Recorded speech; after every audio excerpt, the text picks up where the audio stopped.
সরকার গঠন করতে গিয়ে এদেশের সহস্রাধিক ছাত্র জনতা তাদের জীবনকে, তাদের রক্তকে এই রাজপথে লুটিয়ে বিলিয়ে দিয়েছে। প্রিয় বন্ধুরা, আপনারা জানেন এই আন্দোলনকে সফল করবার জন্য 2 শতাধিক ছাত্র জনতা আজকে চিরতরের জন্য অন্ধ হয়ে হাসপাতালে মৃত্যুর সাথে পাঞ্জা লড়ছে। আপনারা জানেন 1.5 শতাধিক ছাত্র জনতা আজকে চিরতরের জন্য পঙ্গু হয়ে গিয়েছে। তাদের রক্তের উপর এই সরকার প্রতিষ্ঠিত হয়েছে। আজকে সেই সময় আপনাদের সামনে দাঁড়িয়ে যে কথাটি আমরা বলতে চাই, আজকের যে সমাবেশ, এই সমাবেশের প্রথম কথাটি হচ্ছে যে বক্তব্যগুলো শুনেছেন, আমি সেটাকে আগে একটু অ্যাড্রেস করতে চাই। আমাদের পূর্ববর্তী বক্তারা বলেছেন যে এই বিজয়ের পরে আমাদের কিছু কিছু সাংবাদিক বন্ধু যারা সাংবাদিক পরিচয় দেন, তারা অত্যন্ত ঈর্ষা কাতর হয়ে, পরশ্রীত কাতর হয়ে আমাদের কিছু ভাইদের চরিত্র হননে নেমেছেন। এই কাজটি যারা করছেন, আমি ঢাকা সাংবাদিক ইউনিয়নের পক্ষ থেকে তাদের উদ্দেশ্যে বলতে চাই যে ঢাকা সাংবাদিক ইউনিয়নের পক্ষ থেকে 3 সদস্য বিশিষ্ট একটি তদন্ত কমিটি করা হবে। যারা এই চরিত্র হননে নেমেছেন তাদেরকে আজকে খুঁজে বের করে তারা যদি ঢাকা সাংবাদিক ইউনিয়নের সদস্য হয়, সেখান থেকে তাদের সদস্যপদ বাতিল হবে।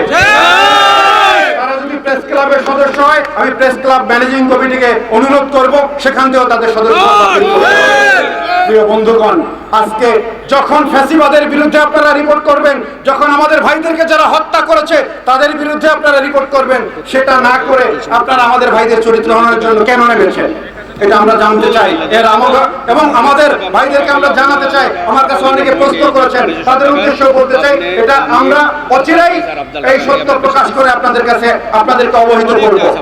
প্রিয় বন্ধুগণ, আমরা বলতে চাই যে যেই রক্তের উপর দিয়ে এই অন্তর্বর্তী সরকার গঠন করা হয়েছে, আজকে সমাবেশ তাদের বিরুদ্ধে নয়, আমরা তাদের পক্ষের শক্তি।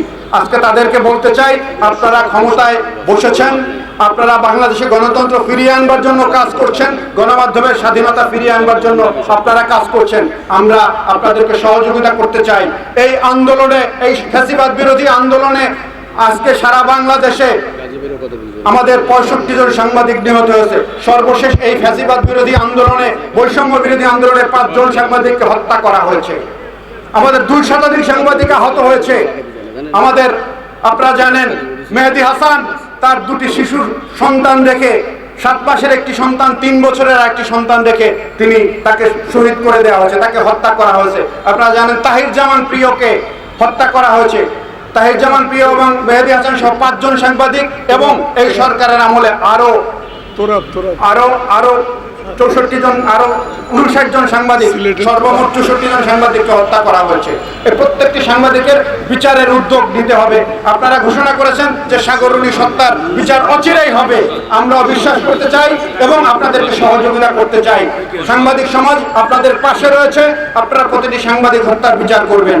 আর সাইবার সিকিউরিটি অ্যাক্টের কথা বলেছে